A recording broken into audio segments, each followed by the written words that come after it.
Оказалось, что я живу эту жизнь неправильно.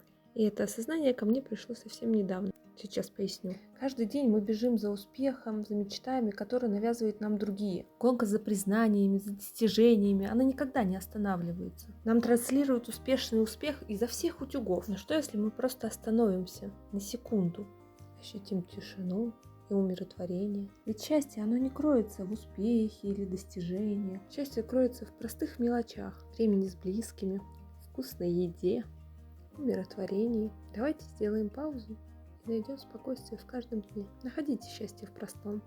И подписывайтесь на мой канал. Я хочу создать уголок доброты, где только вдохновение и спокойствие.